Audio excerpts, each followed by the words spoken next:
You ever get nervous for the shows? Nervous before the shows? I don't think it's nervous. It's like anxiety, so to speak, but not in a stressful way. It's like me getting ready, prepared. So it's just like I'm thinking about every moment, every step, every second. So it's just like, okay, cool, let's go out there and do our thing. Some nights are stronger than other nights. Some nights I'm just confident and just having fun, but some nights it's like I got a point to prove.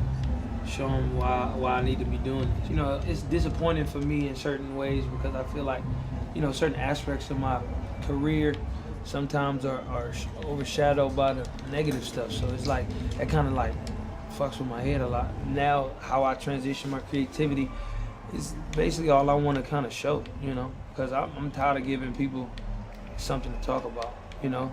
They should be talking about how I'm the baddest motherfucker on the stage instead of, you know, I'm the baddest motherfucker in the courtroom. You know what I'm saying? I just try to keep a level head, whatever problem's going on. Like, everybody go through their shit. I go through my shit most of the time. You know, I got a problem every day, but it's like, I try to just keep my head on straight. And I kind of channel some of that energy. If I'm angry, if I'm upset about something, I take it out on the stage.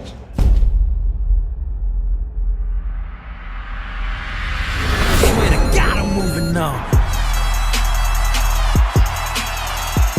Standing here with a guy right now that knows everyone on the red carpet and everybody wants to work with him. It's been a blessing. I just can't do nothing but thank all my fans. I just appreciate all the support. It's just been incredible. I ain't going back no more. I ain't going back no more. I ain't going back no more. The winner is Chris Brown. So I just want to say thank all the fans. I love you with all my heart. You're 23 years old. I mentioned you came out with your first music when you were 16. You were discovered at 13. Chris Brown, Riding High. Brand new CD out, Fame. It's out today. Already has 3 #1 hits, a 4th one climbing the charts. He's been labeled hip-hop's bad boy. Chris Brown is accused of assault and battery. The alleged fight broke out inside a Lamborghini that was I'm going to tell you located. something. Let me be honest. I was disappointed, almost felt let down because I said, this kid could be the great superstar. Sentenced to 5 years of probation, 180 days of community labor. I lost my best friend. Like, everything I knew switched. Brown reportedly used a chair to smash a window in his dressing room. I guess he's not a morning person. How are you different? I've been humbled by the whole experience, from me losing everything. Most importantly, knowing that what I did was totally wrong. It's also been said people like comeback stories. For me, it's about proving myself to my fans. You put me on layaway. You just left a hot shot. Oh, I think that it's over. I think that it's over.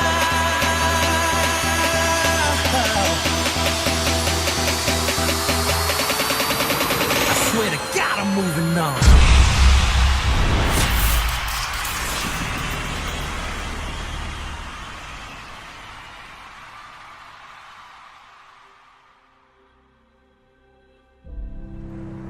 From a small town, Tappahannock, Virginia.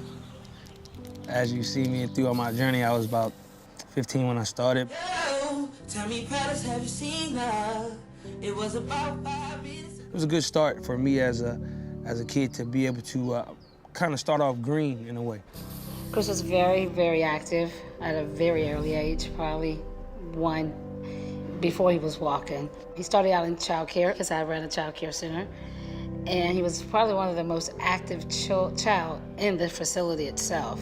Since he was like 2, he wanted to look at Michael Jackson videos and dance. I mean, he could come to my house and get in between the doorways and actually climb them and do backflips, you know. So he was always full of energy all the time. He would go over to relatives' houses and whatnot, but nobody wanted him to spend the night because Chris was jumping from bed to bed. I was a fan of Michael Jackson's all my life, of course.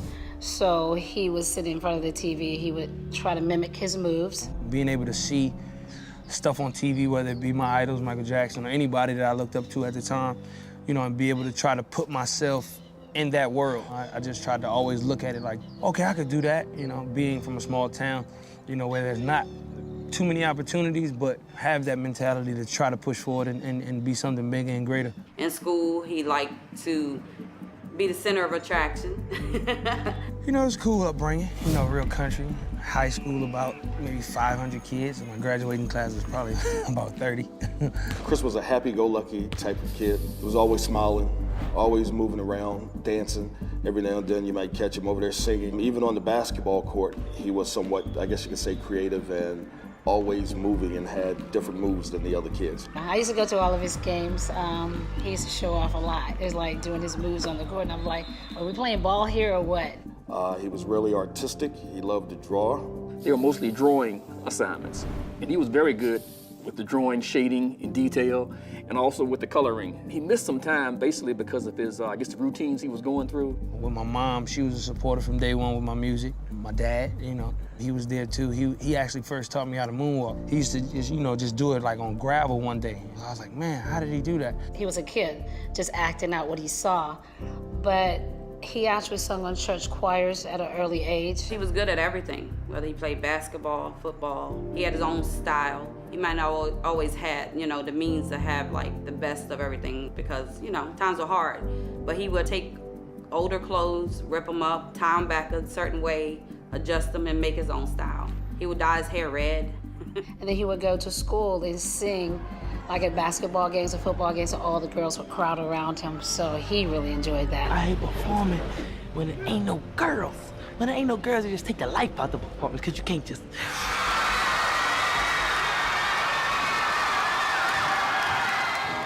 Well, my success, you know, I would have to give it all to my family, you know. I think our values as family members and, you know, whether it be your mom, your dad, cousins, uncles, aunts, you know, grandma, grandpa, I think everybody had a real warm and humble approach at life. See how she, you know she really feel it when she's saying that she laughed like that. Listen. Look at her. Chris's mom, she was very supportive of his career. From the beginning, she always believed in him. She's actually one to say, you can sing. His father worked at the gas station. As a guy came by, he said he was looking for some talent, and his father said, well, you know, my son sings. It was something that I knew that he was just interested in, so I just went with the flow. She pretty much dropped it and went to New York to be with him. From there, they did a little video, and the video got in the hands of L.A. Reid, and L.A. Reid saw it and fell in love with him. When I heard about Chris, L.A. Reid, one of my influences, he said, you know, I really wish that you can have a conversation with Chris. I mean, you tell him what you want to tell him, as long as you tell him to come with me. Tell me about the phone call from Usher. That must have been a little bit crazy. I mean, it was exciting because like I never talked to a celebrity before. Yeah. But like it was my first time. He called me. He was like, "What's up?" And I was like, "Who this?" He's like, "Oh, Usher." I was like, "Oh, word?" I told him to make his decision where he goes based off of what's real more than anything. You got to rock with family. So he was like, yeah, man, I hear you about to get signed with a different label. I was just asking him, like, who should I go with? And he was like, just make sure it's the best decision for you. Whatever decision you pick and whatever decision you make is the best for you. That was our first conversation across the board. It started from there.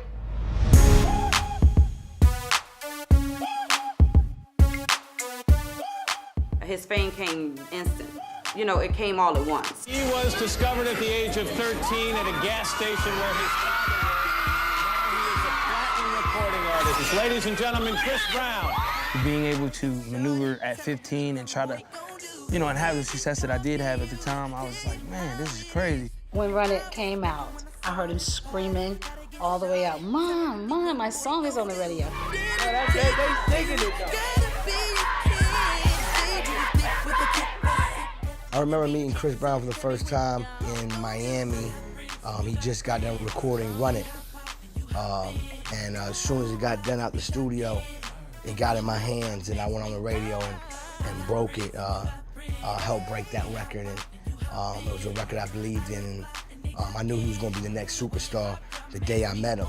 I remember the first time Chris Brown came on 106 in Park. I saw people lined up all the way down the block. And I didn't know, I thought some kind of fire drill was taking place or something like that.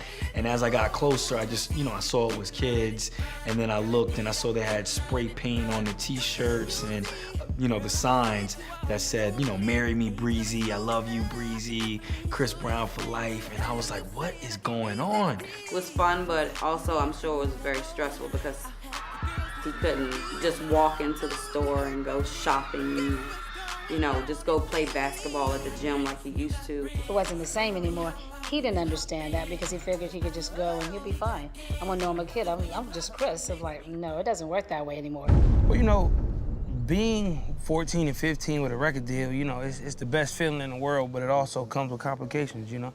I think it's tough for anybody to start out at 14, 15, because you ain't even in high school, you ain't had a chance to like just live regular life. You've already been a star, so a lot of that's overwhelming. Being that most of your family have dealt with poverty and, you know, under minimum wage, kind of living, you know, most of your life, $10,000 to me was like, dang, I'm rich, you know? My son calls me, I'm at work, and he goes, Mom, like, you know, there's people outside of our door recording and taking pictures, from paparazzi to even people you knew, just, you know, made it different and difficult having a normal life. I just was more overwhelmed by it, but just not letting it shape me, like not letting the money kind of shape what I want to do as an artist. Just like with every family, you have problems and complications, you know.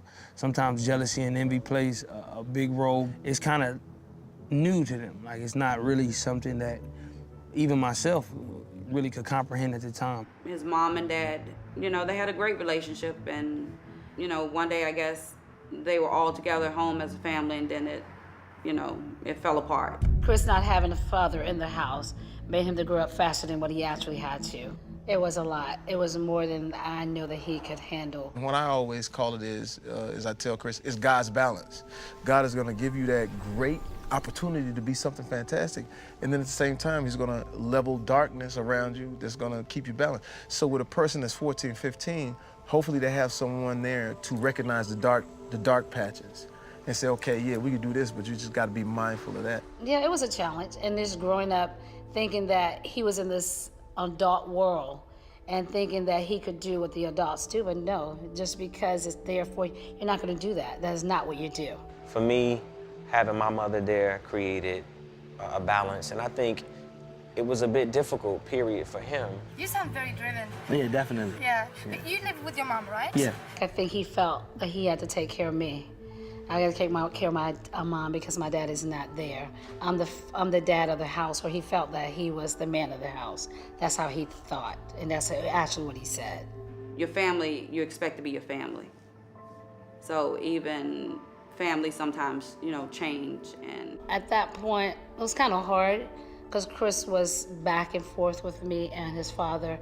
And it was hard for his father because I had left. He grew up so fast, he didn't really get to have a childhood or, you know, a teenage life of a, you know, of a normal person. I actually wanted with him to actually speak to a psychiatrist to just prepare him for what was about to happen because he blew up so fast, knowing that he would not know how to handle it so that he could talk about it and how it made him feel, but we never could get him to do that. I want to be at the pinnacle, like the highest point to where I'm known as like a legend almost. 2 years ago, this artist was just another kid in high school. Now, 2 years later, he's one of the biggest stars in the world. Tonight, performing at the VMAs for the very first time, Chris Brown.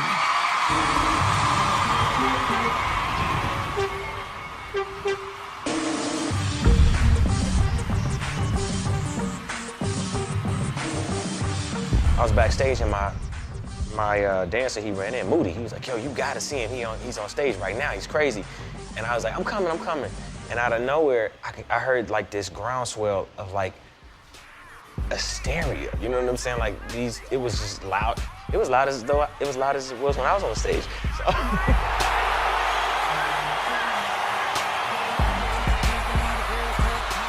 So I ran out there, and there he was, killing it. And then I realized, oh my God, he's truly gifted. He's talented, man, in a way that we haven't seen in a long, long time, you know?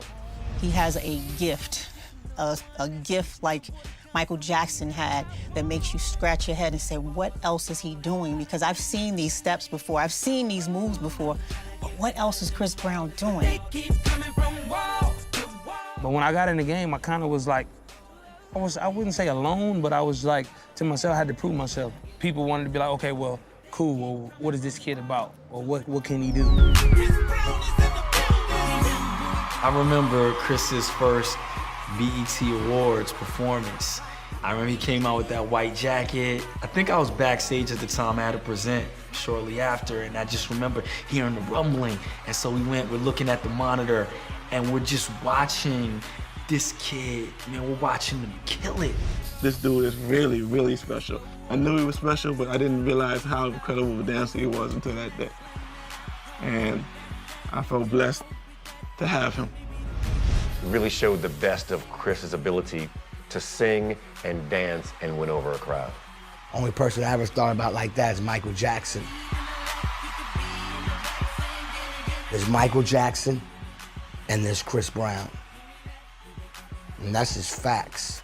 Just like Michael Jackson opened the door for Usher, I believe that Usher opened the door for Chris. For any person, African-American artist, period, to have come up in that time and be successful and have that, you know, very delicate mixture of being a singer, dancer, performer, entertainer, man, it was hard. He was a trailblazer. He was setting the tone. You know, there was a shift in how things were sounding, and there was the shift that was happening from, you know, the grungy street sound and how rap was just so hard to how, you know, hip hop and R&B and everything was like turning into more dance and more fun. When I first heard Chris's sound, I just remember it was just like kids just getting always down like on the streets and doing all these beatbox dances, and like, I'm not a dancer, but I definitely was dancing. And I think what Chris started was kind of like that confidence boost in not only males, but I think in females too. And I think he paid a lot of respect to the dancer community. I just remember seeing this young, fresh-faced kid like who's about to take over the world in so many ways. Because it seems like this whole thing just happened so quickly. Like, how does it seem for you? It's just a blessing. It's been going real fast. Yeah. Everything's happening so fast. I was excited for him, and he was so excited. But after that, I guess he blew up instantly. We was on a tour, we went here, we went there. Everything was, and he was so excited and so happy in the music industry at that time. Chris Brown. What's up? Chris Brown? Yeah. Hi. Hey. It's your boy Chris Brown, man. You gotta run a siren on it, man. You gotta drop it. You gotta do the dang thing on it, man. You already know how you do it on Power 106 where hip hop lives. I gotta give a game proper, spit it so she get it. There she is, I gotta stop her. Yeah. Or should I talk about a smile? Or what about a style? I'm out of time. She's out the door. I gotta go for mine. Once I got an opportunity to continuously make music and be creative and dance and show people my talents, I think that overpowered everything as a whole. I think people kind of saw it and kind of took it for what it was worth, and it was like, oh, you know what, this guy is really talented. I think he has potential. I think he can do his thing. You know, what he was able to do as a performer was kind of effortless in the way that he performed. You know, I don't know if it was just his passion for it or the fact that, you know, he was well studied, or just the simple fact that he just knew where to put every move. It was just perfectly placed. He knew his choreography. He was well prepared, man. But greater than just understanding choreography, he understood the magic of singing and dancing. And that right there is a technique that not every artist understands. It takes a lot of hard work and focus. And as a teenager, for him to be able to do that, I just knew that this kid definitely is headed for major success. Performing a fun new anthem, Chris Brown! I think he definitely helped take kind of R&B and hip hop and make it more popular, for sure. Make it more pop and more radio and just more top 40. He definitely has his kind of finger on the pulse of the sound of the streets.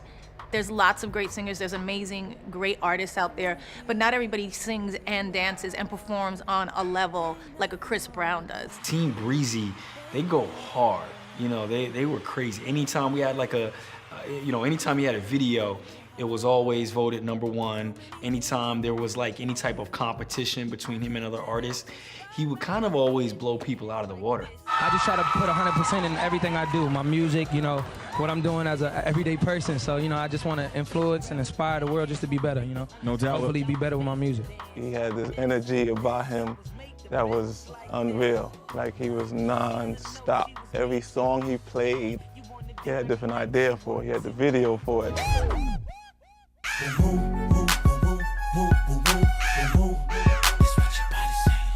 But what I love the most about Chris is his presence. His presence really stands out, you know? I mean, you know that thing when people are like, they're just superstars? Chris is just a superstar. Standing here with a guy right now that knows everyone on the red carpet and everybody wants to work with him. He's got 3 nominations tonight, of course, Chris Brown. How you doing, buddy? I'm good, man. How about yourself? You good? Are you kidding me? Hanging out with you guys? A great year for you. Yeah, it's been a blessing. I just can't do nothing but thank all my fans. I just appreciate all the support. It's been incredible. The winner is Chris Brown.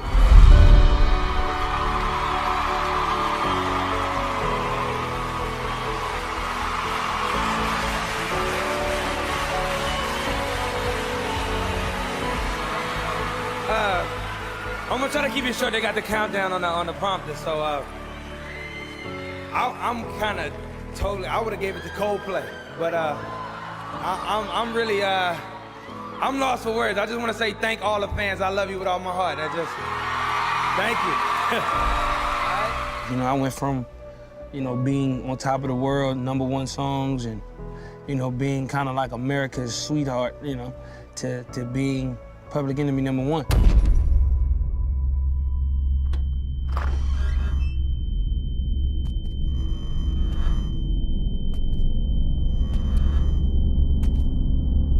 Prosecutors have charged singer Chris Brown with 2 felonies, including assault. Allegations of domestic violence. His damage much more serious, much more violent. Grammy Award nominee has just posted bail on criminal threat charges.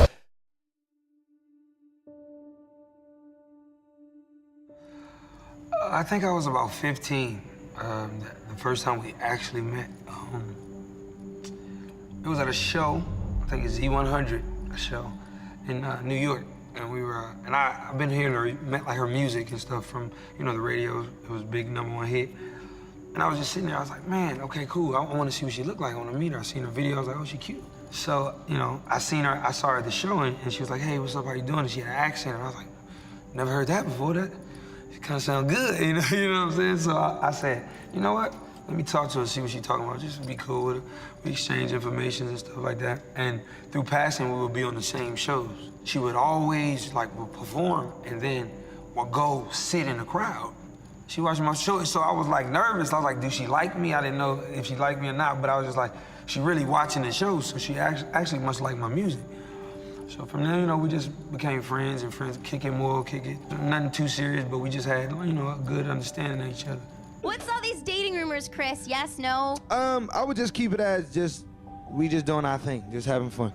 You know, just one day I remember it was like right before our VMA performance. Me and her did the VMA performance, my first ever one. It was a couple months before that, and I remember staying over her house, and I was just looking like, man, what we doing? And she was just like, what you mean? I was like, I'm always over here, like, we like each other, obviously.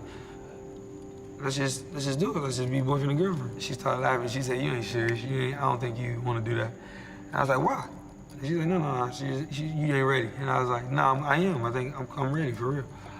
So then I remember, I was like, I think I love you. She was looking at me like, what? Like, did I say the word? You know, so, you know, at that time when we did the VMAs, it was more like we kept our relationship secret. So we had been together for maybe like, I want to say 8 months prior.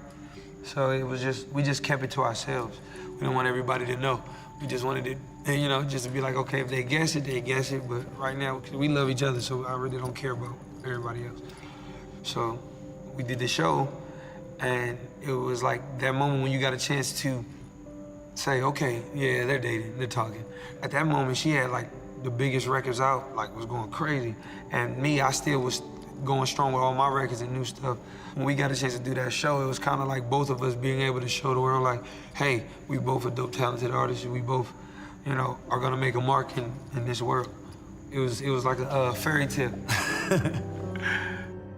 To see Rihanna and Chris when they first started dating, it was magical, you know? And those two, they were kind of inseparable, you know? You would hear about them being in the studio, you would hear, you know, they're coming into the club together, and it was just an energy.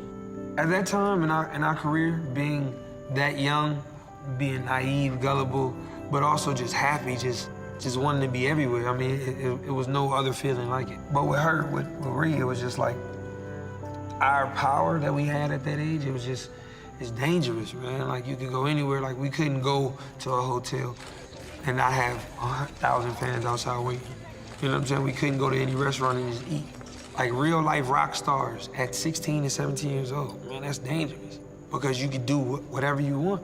I just think we were like the perfect, like, and bad combination. Like, it was just good and bad together. It just, I want to say maybe a year and a half into the relationship with Rihanna, I really was serious about it. Like, you know, I was always goofy about everything else, being a young kid, but the maturity level I had in my beliefs of what I wanted with my girlfriend, you know what? I want to marry you, but I want, before, you know, we go any further, I just want to be able to be honest and be completely real with you about everything you've ever had a question about or a doubt about. Or she had asked me, like, right when we first started dating, hey, you ever mess with this person?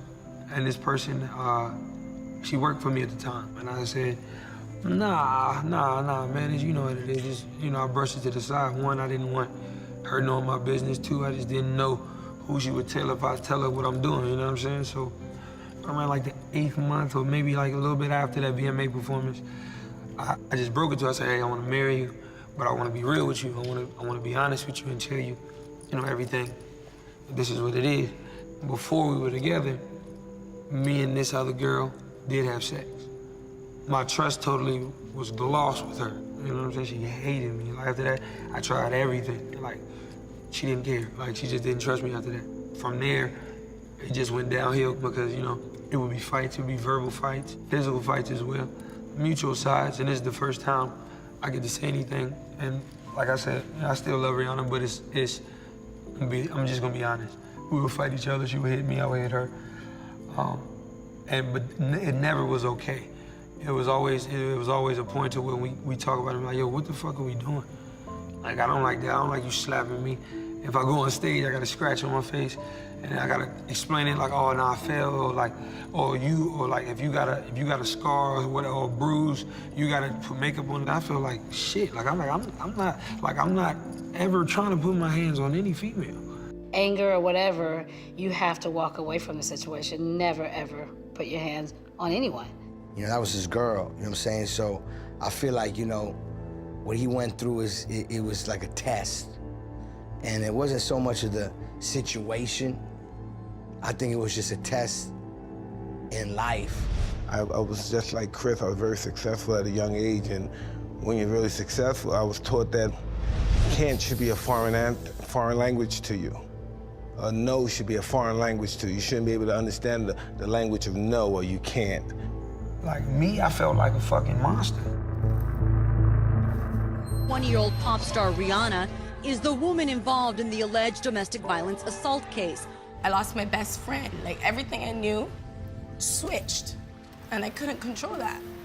So I had to deal with that, and that's not easy for me to understand. 7 years ago, when I was about 17, 18, you know, the whole Rihanna incident happened. And, you know, a lot of that changed my life. And that night at that Clive Davis party, that I made sure the person that I was involved with before, I said, hey, you can't come around to these places. And the person comes in, comes right to the table, say, hey, what's up, y'all? And I already know it's an issue, so I say, hey, cool, and I keep it, and they keep it moving and leave. I look over at Rihanna, and she's bawling, she's just crying. In the middle of the ceremony about to start, she's just crying, and I'm like, yo, please, babe, don't do this. Like, don't do this in here. Like I didn't know, I promise, I swear to God, I didn't know. So she got over it, she started drinking a little bit, we both were drinking a little bit. I think we was tipsy, laughing, joking, you know, and then we left. And Juan, just a few hours ago, we saw Chris Brown drive off. According to sources, the alleged fight broke out inside a Lamborghini that was located at Hancock Park. As you know, young relationships, any relationship, is based on trust, but because I told her that, she didn't trust me with anything. So I would give her the option of, oh, you can look at my phone. So I gave her the phone. She looks at the phone and there's a message and it says, kill the Grammys, do your thing. And I didn't read the rest of the message, I didn't open it. So she opened the message and the rest of the message said, I'll see you at the Clive party. So off top, she thought I was lying. She starts going off, she throws the phone, I hate you, whatever, whatever. Starts hitting me, we're in a little Lamborghini. You know, she's fighting me and I'm like, look, I'm telling you the truth, I swear to God. You know, I'm telling you the truth, stop it. So then she hits me a couple more times and I just kind of it doesn't go from translation to let's sit down, I'm telling you the truth. It goes to now I'm finna be mean and be evil. Arguing. So then I remember she tried to kick me. It's like just her just being upset. But then I really hit her. Like I with a closed fist, like I punched her, you know, and it busted her lip. And when I saw it, I was in shock. I was like, fuck, why the hell did I hit her like? So from there, she just spit in my face, like spit the blood in my face, and I'm like, yo, so it enraged me even more. Like it's a real on fight in a car. We driving down the street. So I'm like, yo, man, we tripping. Like, what the fuck? Like, what are we doing? She's trying to grab for my phone, and I'm not giving her my phone to throw it out of the window. So she grabs my nuts. And when she do that, I bite her arm, I think, as I'm driving, because I'm still trying to drive. And it's just like a petty, like, stupid fight, bro. And I'm just realizing it. I'm like, look, what the hell am I doing, bro? Like, what are you honestly doing this in the car right now? Like, what are we doing? So I pull over in Hancock Park, maybe less than 2-3 miles from my house, because I'm just trying to resolve the situation. I'm not trying to fight any further. I don't want to, like, I love her. I don't want to hurt my girlfriend, you know? So I pull over, and I said, look, like, I'm telling you the truth. Like, I'm crying, she's crying. Like, I'm telling you the truth. I swear to God, like, I didn't do it. I didn't know she was fucking coming. I didn't know, I promise. She just didn't believe me. Like, I just know you lying to me, So she takes the keys out of the car. I'm in park. She takes the keys out of the car and throws fakes like she throws them out the window. And I'm like, what are you doing? And I get out the car. When I get out the car, I'm looking for the keys in somebody's yard. And she yells out her door, help, he's trying to kill me. I said, stop, like, we gonna get in trouble. So I'm looking for the keys, she's sitting on the keys. So I'm like, you know what, I can't play this game with you. So I'm getting my bags out of the car. She takes my CDs. This is back when I would record on CDs. You couldn't put it on your phone when you leave the studio. So I had new music and she was just scratching it up. I just seen her scratching it up with the keys. So I saw her snatch the bag. And I was like, you know what, you got the keys, you can drive home. By this time, her lip was busted. She had a knot because I pushed her head up against the window. And you know, a lot of the times, like, I look back at that picture and I'm just like, yo, bro, like, that's not me, bro. That's not me. Like, I hate it to this day. You know what I'm saying? That's gonna haunt me forever. I was hurt the most. Nobody felt what I felt. It happened to me. And it happened to me in front of the world. It was embarrassing, it was humiliating, it was hurtful. You know, it's not easy. Chris Brown is accused of assault and battery. You're a great dancer, a great singer, you're popular, known all over the world. You ever say to yourself, I screwed up? Can remember the night when he called me and we was in LA and the incident had happened. And he's a mom, please come. I just did something really bad. Like, oh my God, what is it? And this was the Grammys, the Clive Davis party. We had just left with him and Rihanna at the table. And I'm like, my heart just dropped, but I had no idea what he was gonna tell me. And I get to the hotel and he's laying in the bed crying and crying. And he was hiding, of course, crying like, Mom. Mom was like, what did you do? And he told me, I was like, oh, that was the worst day of my life and probably of his life, because I just saw that he was just a broken person. There are these moments, right, in every artist's career that they say, what the fuck was I thinking? He was laying in bed and he was crying and he was devastated about what happened, but his main concern was, oh, how was she and was she okay? Of course, legal went down and he was arrested, or he turned himself in. So he was just devastated, and just seeing him in that state was the worst ever. And I felt like I was gonna lose my child. I hated myself, you know, so I was thinking about suicide and everything else. So it's just like, fuck. But from there, I said, you know what, I'm gonna just take everything like it's come. My consequences for my actions have to be dealt with, you know. I turned myself in the next day. When I first met him, he was 18. The male's brain doesn't fully form in impulse control until you're 25. About 6 years ago last month, I got a call from a buddy in New York who said, it was the morning of the Grammys. It was a Sunday. It was about 6:30, and my buddy says there's this guy. There's an arrest warrant for him. LAPD's looking for him. His name is Chris Brown, and the complaining witness's name is Rihanna. He called me. I think it was maybe an hour or two after it happened, and he was scared, like in disbelief, like he couldn't even believe this was even going on. I couldn't believe that, but he was, he was scared. I have been through a lot in my life, but that was the most devastating thing I've ever had to experience, to see the hurt and the pain on his face and not knowing what was going to happen to him. I look at it and it's really like, how could I be that person? Yeah, well, the case originally was an assault with a deadly weapon, criminal threats, various charges like that involving strike offenses, serious felonies. He wanted to immediately take responsibility, wanted to plead guilty. Plead guilty, didn't argue, didn't say, hey, now let me fight this case and take it to trial, and just say, hey, she fought me bad. No, I'm not. That's not where my head was at, and that's not where it is now. You know, I loved her. You know, I wanted to protect her because I did too much stuff to her. Like I did what I did, so it was wrong. Explain quickly, Mark, what he pled guilty to. Assault, basically, was what it is, a felony assault charge. The hardest, person to say, like, or talk about it to would be, I would say probably my father. You know what I'm saying? My father and my real father. I don't want to disappoint my father because he actually was there for me. But my mom, it was a little bit more closer to heart because I seen my mom deal with that, firsthand. Not from my father. My biological father, Clinton Maurice Brown, is a great man, But her, a significant other at the time, my mother, a significant other, he was a monster, animal, pure hatred, evil. I never hated somebody in my life. Like, if I could kill him, I would.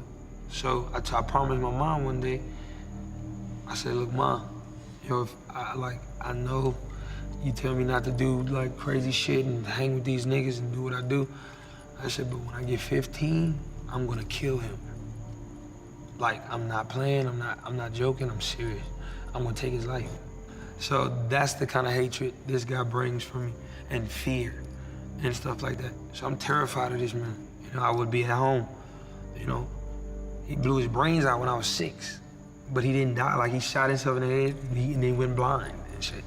I was 6 years old, bro. Like, the fuck? How does a kid deal with that shit?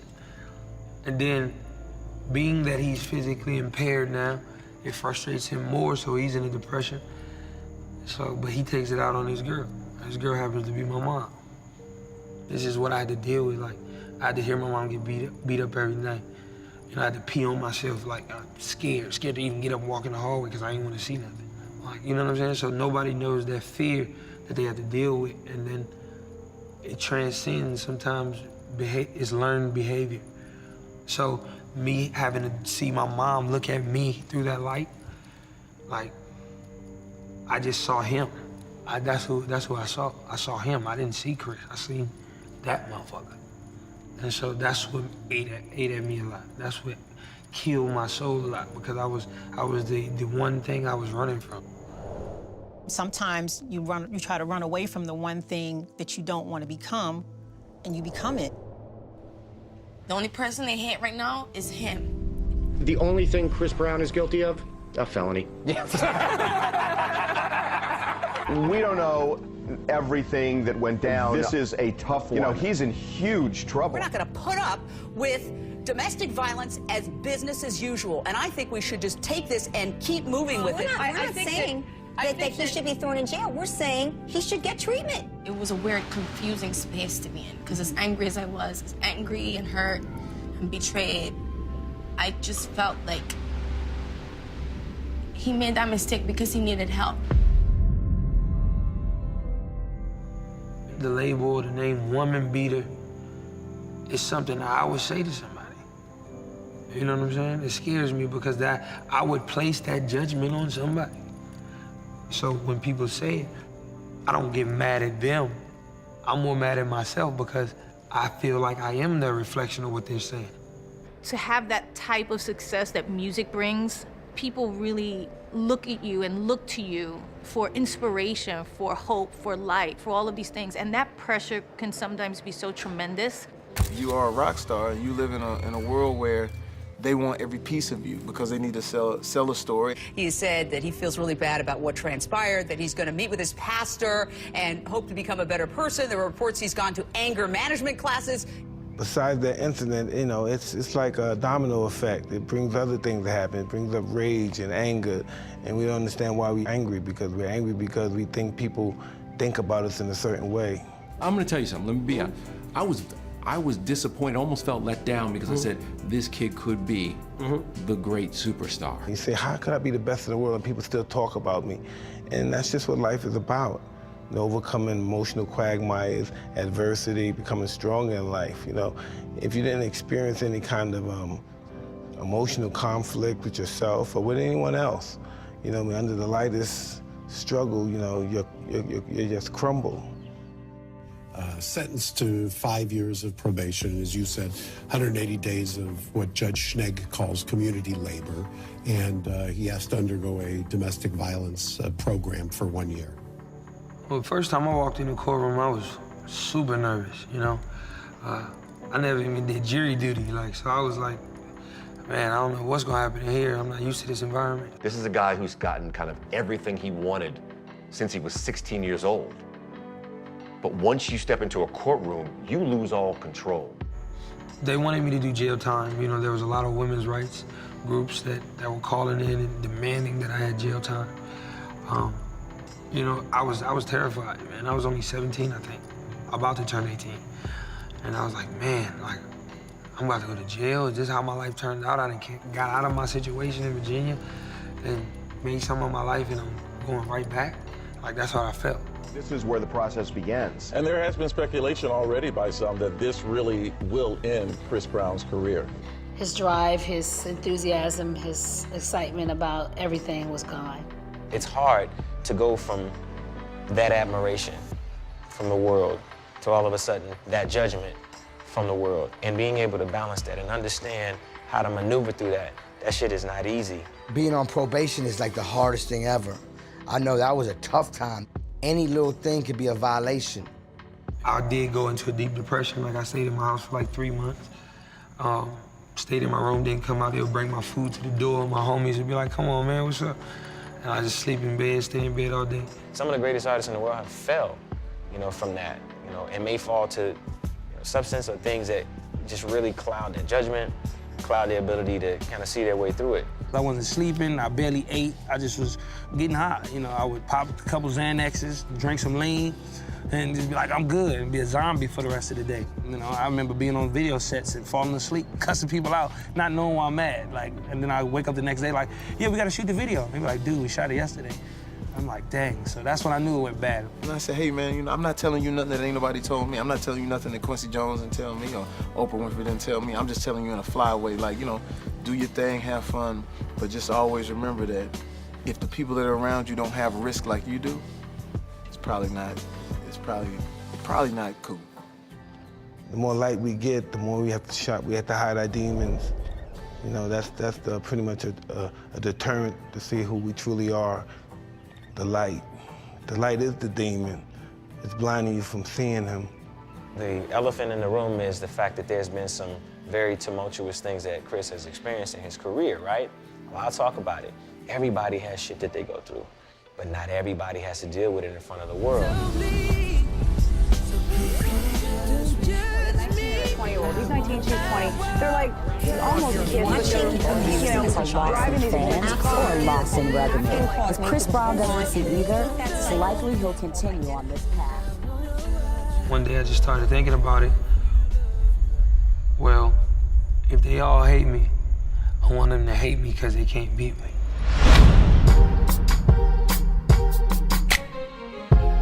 All that bullshit's for the bird. That next week I went in the studio and I said, I don't care even if I don't know how to write, if they don't like my songs, I'm just gonna say whatever I feel.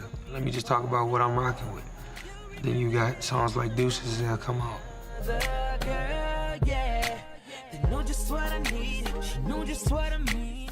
No bullshit.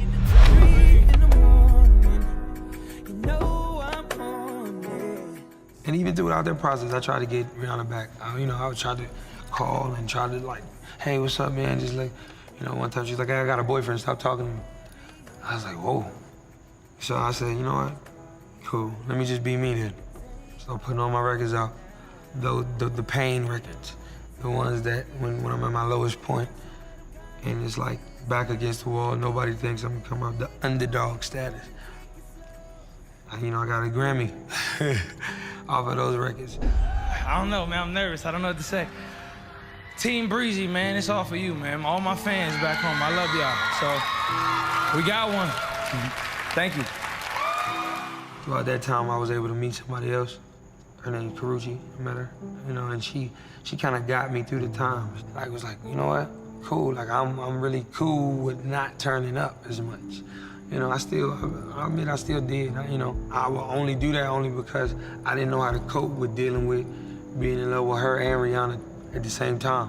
What would the Chris Brown sitting next to me right now tell the Chris Brown 1 year ago?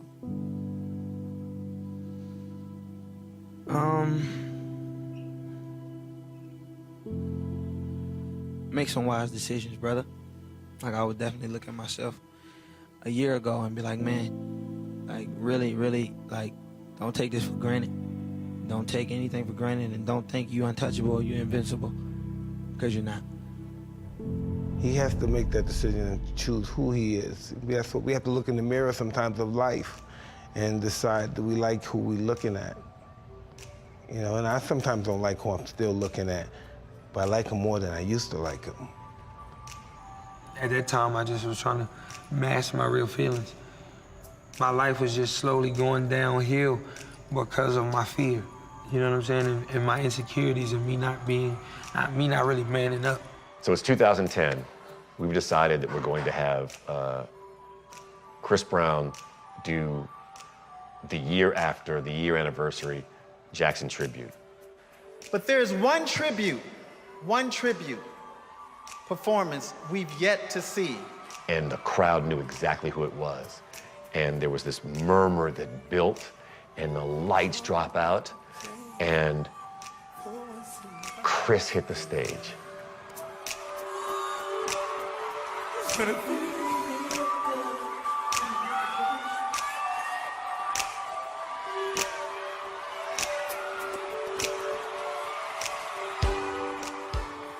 It was so surreal, man. I was hosting BET. That for everyone was just a moment in time where he says, Chris was going through a thing. And so therefore, it really hurt him.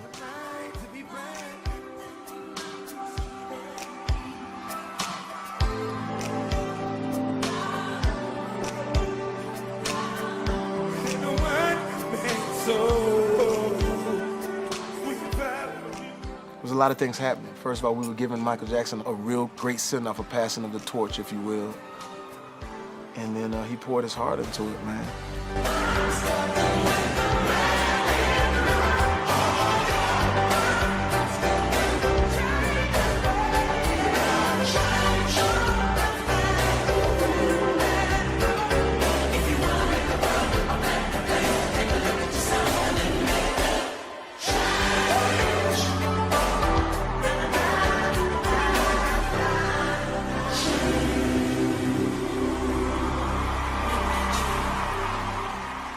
Chris Brown was there to prove something that night, that he belonged on this planet, that he belonged on stages. No matter what you think about Chris Brown, when he starts to dance and sing, he has that light. He has that fire, that lightning rodness of a career. So I think that sobered a lot of people up. Like, you know, you can only do so much. You can only give so much. Sometimes you gotta step back a little bit and just decompress. Everybody's human and everybody makes mistakes. And if God can give us mercy, why can't we have mercy on each other? You may have heard about Chris Brown's appearance here on GMA on Tuesday. He and I had a brief interview, and then he performed a single from his hit new album. And it's what happened after that performance that unfortunately made headlines. Chris Brown did become very angry backstage here in our studios. Talking about his past clearly touched a nerve, and his behavior now has everyone talking. The Good Morning America incident, man. Chris Brown riding high, brand new CD out, Fame. It's out today. Already has 3 #1 hits, a 4th one climbing the charts, and the album is #1 on iTunes today. It's a far cry from the last time the two of us sat down, just months after he pled guilty to felony assault. He took responsibility for hitting his then girlfriend, Rihanna, and has spent the last 2 years rebuilding his life. Chris Brown, how are you? I'm pretty good, yeah. Everything's good, yeah. That morning, I remember my album, it just came out that day. Supposed to be a big promotion because, you know, all the songs we're doing great. Deuces, Look at Me Now, all these big records, Yeah 3 Times. There were so many records that were kind of just elevating and transcending life instead of the negative that was in my life.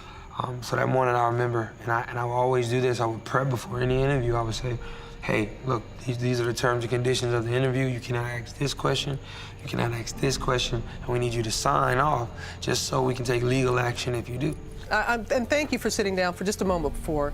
It's all about the music. Your fans are here, but you have been very good about talking with me a little bit about this because we've gone through it and talked about it when I went to your home. What's going on now is that recently the restraining order against you that Rihanna had issued has been relaxed. And I always danced around the topic. I always would dance around it, and I didn't know how to deal with it myself. It still was a big insecurity within myself. Have you all seen each other, been around each other? I mean, not really. I mean, it's not really a big deal to me now as far as that situation. I think I'm past that in my life, and I think today is the album day, so that's what I'm focused on. So everybody go get that album. That was so intense to me, and like I felt like it was a slap in the face. Like, you want me to be this person on TV. You want me to be that person. You still want me to be the monster. Fame, F-A-M-E. Yeah. What does that stand for? Fame, forgiving all my enemies, and definitely fans are my everything. And that meaning, like, you know, being able to go through everything I went through and show my fans that I love them, you know? That's what it is, and fans are my everything. You can see me getting agitated.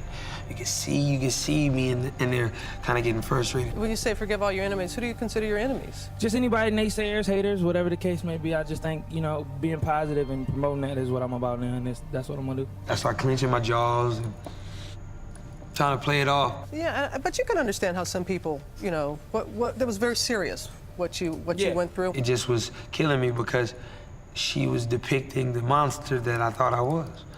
Have you been able to? How have you been able to? I've been focusing on this album, you know? I think this album is what, you know, I want people to hear and want people to really get into. So definitely this album is what I want them to talk about and not the stuff that happened 2 years ago. I understand that. I understand that. So I lash out, and it's like an unconscious, like impulsive, like demon. I just walked off stage, and when I walked off stage in the back room, I broke down. I took my shirt off, like I was crying in the middle of the floor, like I was mad punching the wall, like so, like enraged. I remember that one of the security guards that worked there ran up. I said, bro, if you come in here, it's gonna go bad for you. Shattered window, which Chris allegedly destroyed after he stormed off the GMA stage. And they think I threw a chair through the window. I punched the window. Through my anger, like I didn't know how hard I hit the window, and it actually shattered. And I was like, fuck. I just remember just leaving the building. I said, I gotta leave the building before I do something else. I just remember running outside. We hopping in the van, you got pictures of me with my shirt off in the middle of the street. Like, I was crazy, man. That's like psycho behavior. I think Chris has gone to the bottom at some point in his career, or at least he's felt that way. But when you're Chris Brown and you that big, you know it's the biggest camera on you at all times. Fuck $10. Give me my key. Let's go. We gonna turn this whole spot up. You got it right here. You got it right here. fighting with singer Frank Ocean reportedly over a parking spot. According to reports, both Chris and Drake were hanging out in the VIP section 1 minute. The next, fists and bottles were flying, leaving the club completely trashed. Several people hurt. I definitely think it's extremely important to walk away from a situation before anger gets the best of you, because everything after that is a consequence. You have to focus on the choices you make. And me, I was a fuck it kind of dude. So it was like, I didn't give a fuck. So I'm like, fuck it, I don't care. Fuck it. That mentality don't only last for so long. Then you go to jail. And Chris Brown, he's in a Washington, D.C. jail this morning, charged with assaulting a man early Sunday morning outside his hotel. Paula, this is a serious charge, and Brown already on probation on a domestic violence charge. Carucci had broke up with me, and I was like, and I didn't know how to deal with it at that time. And I just was angry. So then when I got to D.C., that's when I caught that case. I broke one of the guy's nose. Chris Brown in jail this morning and could face the reality of prison time after this latest incident, his third run-in of the year. The victim says in the police incident report he attempted to get into a photo with Brown, and the rapper said, quote, "I'm not down with that gay expletive. I feel like boxing." Brown then punched Parker in the face. That caused me to check myself into rehab. You know, I checked myself into rehab for anger management. Hopefully rehab will be a new start for the singer. He seemed to be hinting at that in this recent tweet. In order to go where you have never gone, you have to be willing to go where you have never been. Try to figure out what makes me tick, what makes me this aggressive. Why do I have to be this impulsive? Why am I this person? I think that this being his third violation, the judge is probably going to throw the book at him.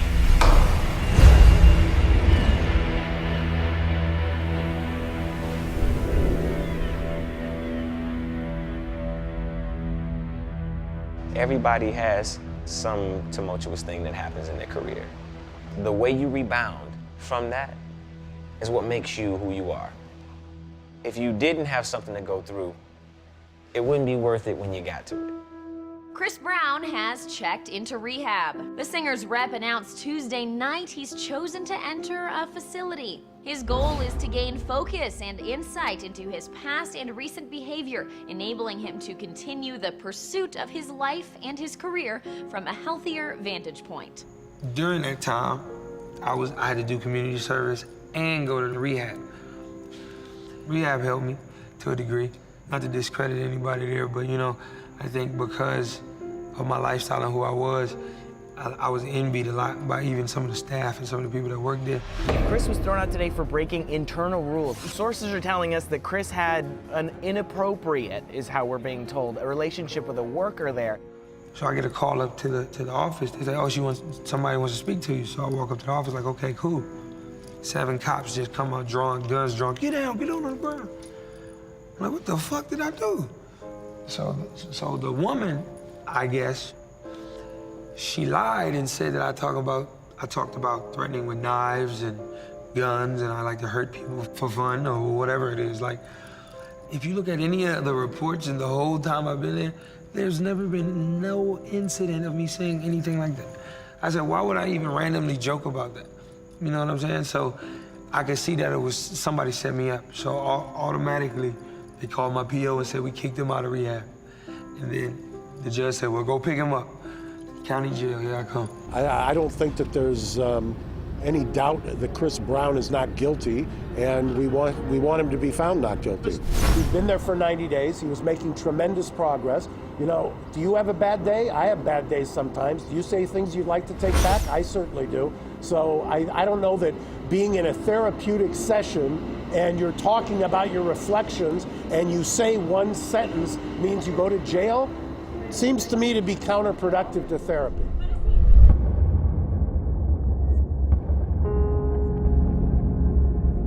Jail was like an eye-opener, man. Like, you know, once you get in there with real killers, once you get in there with real murderers and real, you know, rapists, child molesters, and you know, all the worst, you know, you get a chance to understand what it is and how blessed you are. It feels like you're hopeless, although when he was in jail, I was there every other day. The judge gave me permission to go in with his attorneys, and that was uplifting for me, because every day I'm calling the attorney, could you please go with me today? Could you please go with me? I just want to see him. Because I said, just to get him out of this cell. You would get out on like the end of the week for an hour. You go to the roof and they would put you in a cage. Like you wouldn't be like, oh, with the regular people and playing ball, you would be in a cage with a dip bar and a phone. You had to stand up, you couldn't sit down. It was piss shit. Like people would shit right on the floor. It wasn't sanitary, you know, it was jail, you know, at the end of the day, but I had to adapt and kind of learn how to mentally be content with being stationary in one spot. That was horrible. But seeing him chained to the table was one of the most devastating things, to chain his arms up to the table. And, you know, I just like, it broke my heart, but I couldn't cry. I was like, he can't see me crying because I see him. He come in there like, I'm so happy to see you. Glad to get out of the cell. Even with them extraditing me, I had to go to court in D.C. getting on Con Air. Like they shackle you from your hands to your feet around your waist. And you walk, you get in, and you walk right in the line. You're in there with marshals with real pistols and tasers. The idea that somebody would be bussed by the feds cross-country for a misdemeanor case is probably unparalleled. I mean, it wouldn't be done absent being Chris Brown. For me, certain jails that I went in didn't have like isolation for, you know, high class or whatever it is. So you would go into solitary, you go in the hole. So I would be in the hole most of the time. So people don't understand what the hole is. You're in a room with a metal door with no windows, like a metal door, and you're in a room. You can touch both sides of the wall, and the bed's metal. You get a cot, but it's nothing. It's like thinner than your sock. They'll bring you your food, slide it through the door, and that's it. You know, so I would draw mirrors on the wall of like just anything that I was being creative, just keeping my mind going. I got a chance to really read the Bible at that time. I never read the Bible in my life. I was amazed at the way he dealt with the custody time, going to jail. For me, that was a real big learning experience for me. What I respect about him, that he weathered the storm. Just calling on my fans, letting y'all know I love y'all. Thank y'all for all the support. Thank you for everything. You know, the new video just came out, so I hope y'all enjoyed that. And most importantly, Kay, Karuchi, I love you. I think that experience, again, it goes to that old adage, if it doesn't kill you, it makes you stronger. Like throughout that time, like it just was an eye-opener, and I just looked at myself like, this ain't my life. This is not what I do. I think pain is our strength. Struggle is our victory. Even me being as a young black man, or anybody that's oppressed or been looked less of, or kind of like, you know, thrown out to the wolves, like I just think our pain makes us fearless, you know? Because it's not we don't have a choice. Well, when they say you at the bottom, right?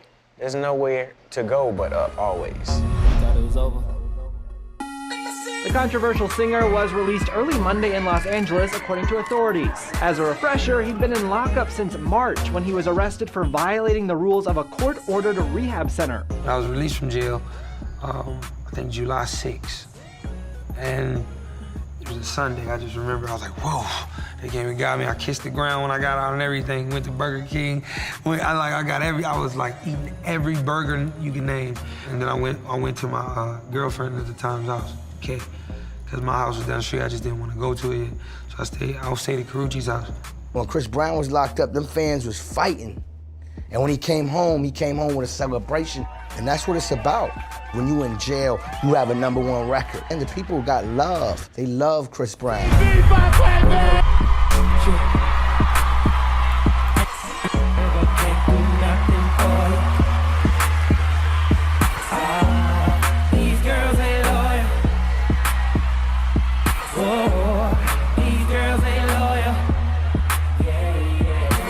He did his jail time, came home like nothing. Went straight to the studio. And you come home and put massive hit records. You gotta be strong to do that. You can tell by the way I walk that I got 'em. Feel any girl that I wanna. Got bitches and marijuana. I can tell by the... You know, Chris is a one-in-a-million type artist, you know what I mean? You don't meet a lot of people with that type of blessing and that type of gift. He's like he's figured out how to like really explain what he's going through in life and not just like write a catchy song, but make something that really is what he's going through. Chris Brown is climbing the charts with his newest album. X was delayed through court dates and rehab following Brown's arrest for beating ex-girlfriend Rihanna. He spent 3 months in jail and says he learned from the experience. For me and my spirit, I just want to just be able to kind of like, you know, have some peace, you know, be able to chill and, you know, do what I love, because I was blessed with this opportunity and this talent, so I don't want to waste it. Once I really changed my life and mentally started making cognitive decisions that would better my living and better my standards, you know, a lot of things started opening up for me, you know what I'm saying? Even with just me being just happy, you know, me being internally happy. And, you know, everything was good, you know, and I didn't even know about my daughter.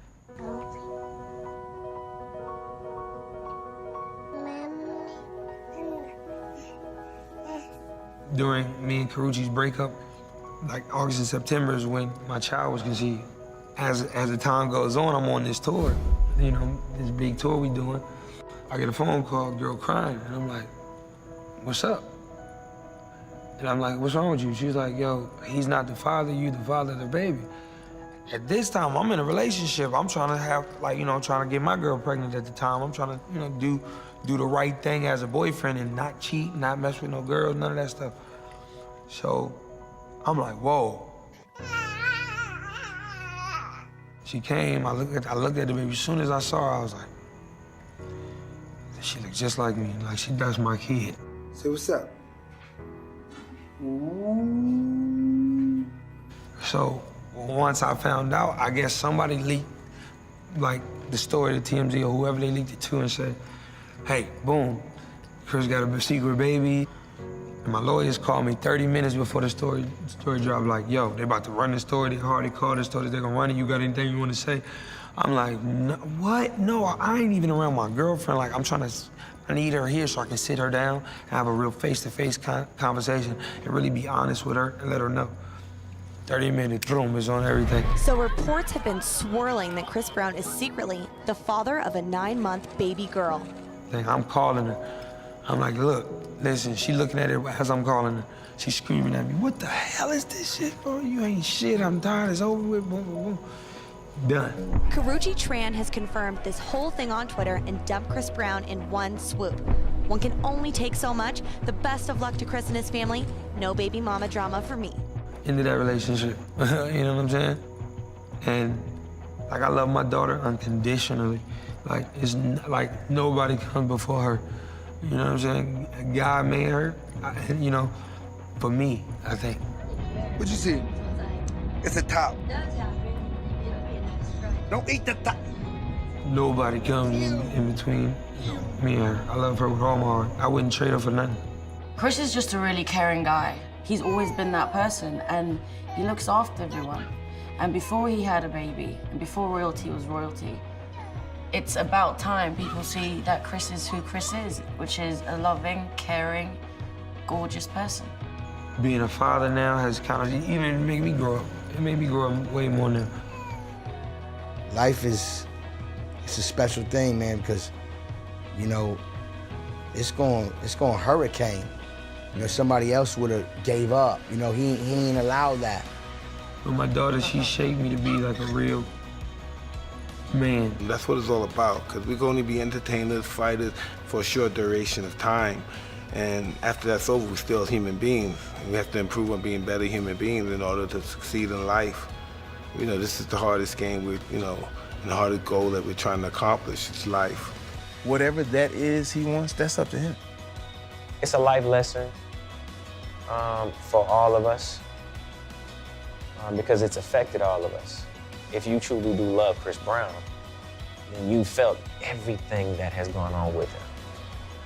At the end of the day, it is what it is. It was an 18-year-old guy who made a horrible decision and was struggling to learn from it. But at the end of the day, the amount of scrutiny that he's been under, the amount of haters out there, I think is dwarfed by the number of people that really are supportive of him.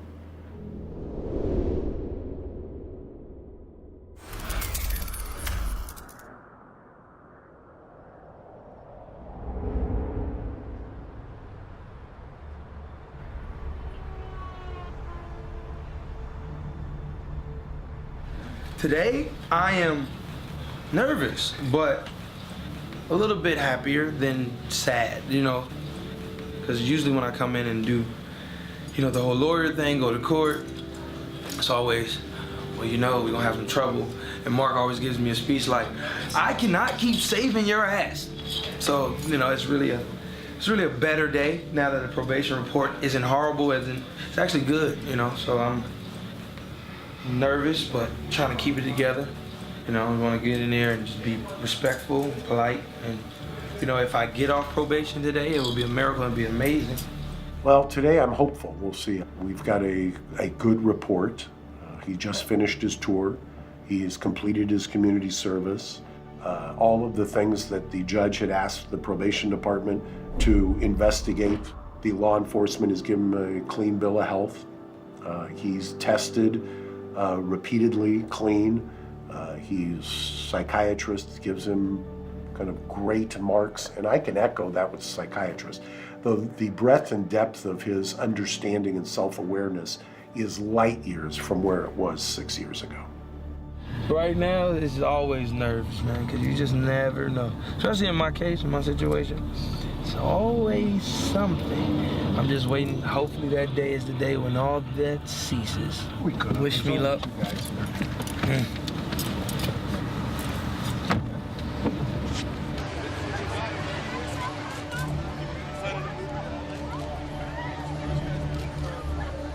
Corresponding matter, People versus Christopher Brown, case number BA 353571.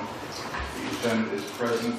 In this matter, the court does not find any willful violation of probation. Probation is ordered terminated at this point. Anything further? Nothing further. Thank you very much. Thank you, counsel. We're in recess.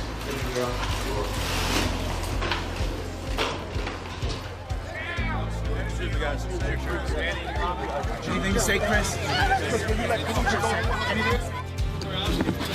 I'm on fucking probation! Ah! Ah! They terminated my probation. I'm a free man. No more problems, no issues. Nothing. We're great. I don't even know what to say right now. Probably just gonna go to the house, play with my daughter, and figure it out from there. He is at a spot right now and in a place right now that I couldn't be prouder of him. The court terminated his probation today, which is a monumental feat for him. He's completed everything that he was ordered to do. I think he learned quite a bit while being on probation. I think it was instructive for him, I think helpful for him. I couldn't be happier, and I'm delighted for him, and we're gonna go celebrate right now. I think my music is gonna be my legacy, but what I want the people to remember me for is my determination. And I think when my daughter gets older, you know, she'll look at this and be like, man, my daddy crazy, you know? But she'll be proud of the man I've become. You've experienced the travesty in this traumatic journey back to just being a conversation about music and a conversation about artistry. You know, the fact that he's chosen art as another expressive tool, I think is great. There's so many opinions in this world, and he is one strong guy to kind of carry it through and like take that weight on his shoulders and still roll with it. This generation, I don't see nobody coming out like him for the next 10 years. Of this century, he's the Michael Jackson, you know? We thank you for this opportunity to allow us to bless these people with amazing talents and fun and hyper spirits and all that. Thank everybody that's here. I'm glad to see each and everybody in good health, everybody in one piece. God, let us do what we came here to do. And give him one hell of a night without the hell, but you know what I'm talking about. In your name I pray, amen. When you're on stage with him, and when you're in the crowd with him, when he smiles, to see that kid in him, man, it's amazing. Chris right now is, and probably for the past couple of years, has been so prominent as far as his influence and what music is right now. I mean, as it is, he's already one of the greatest of all time. The smile that he lost in those middle years is back in earnest now. And what I love and respect the most about him is that he didn't let him mess up his creativity. he didn't let it affect his music. And no matter what people say, he keeps giving us them bangers. That's an icon, I promise you. Chris Brown is a special person. When you're that special, your trials are gonna be great. Time is the greatest teacher of them all. When you see him now, he's just more of a man. I hope he becomes the biggest superstar in the world. I really do.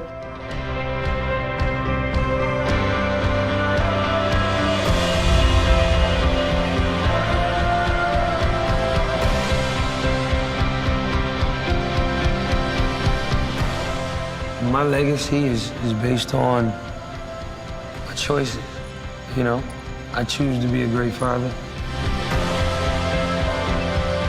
I choose to be a great artist. I choose to never get in trouble, you know? I'm trying, but I'm still human. With all my love that I get from my fans and the love that I get from my daughter alone, like it's shaping me to become legendary.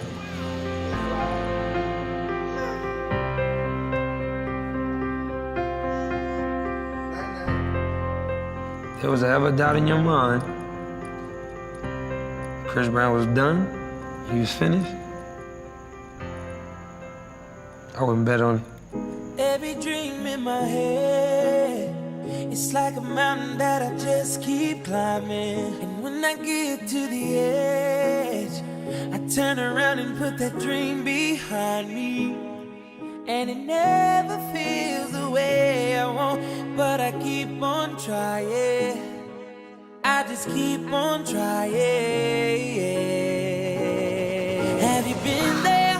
Have you seen it all? Have you done this once before? Did they tell you you love this life and all these lights? Now you're lying on the floor, and they know it doesn't kill you, makes you want it more. And this is your life, your life, your life.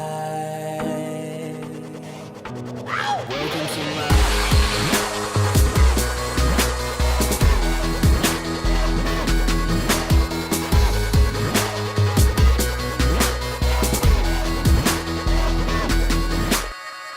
Hello, this is my life on your TV. I overdose on that nightlife, them bright lights and bikinis. I keep my hand on that gold bottle. I'm trying to find me that genie. They say money doesn't buy happiness, but I'd rather cry in that Lamborghini. Damn, I don't know who I am. I just know who I wanna be. No looking back, everything is in front of me. I never act like they putting a gun to me. I ain't stuck up. The same motherfucker that I always been. You must got me fucked up. Think I changed when I get that all white pants? Never that though. Been on my job, saying I'm different now. Say I don't listen now. I don't got time to pick up the phone to hear what you bitching about. I'm on a mission, feel like I'm missing now. Wish you were in my position now. You never walked a mile in my shoes, I'm feeling so distant now. Have you been there? Have you seen it all? Have you done this once before? Did they tell you you love this life and all these lights? Now you're lying on the floor, and they know it doesn't kill you, makes you want it more. And this is your life, your life, your life. Welcome to I've been thinking too much. I wonder if I did that right. I've been drinking too much. I don't know what I did last night. Try to talk to myself like you don't really want to live that life. I want it all to myself like you don't really want to give that life away. But I gotta leave, I can't stay. Part of me say keep going, that other half say quit playing. Gotta keep praying, even when I got it all these bars and alcohol. Living on the edge, I'm bound to fall. But I stay moving, stay climbing. Putting in work, I stay grinding. Looking for the answer, can't find it. That's the truth, I can't hide it. Now or never, forever, that's how I'm living my life. It's hard to plan for tomorrow when you just live for the night. every dream in my head. It's like a mountain that I just keep climbing. And when I get to the edge, I turn around and put that dream behind me. And it never feels the way I want, but I keep on trying. I just keep on trying. Have you been there?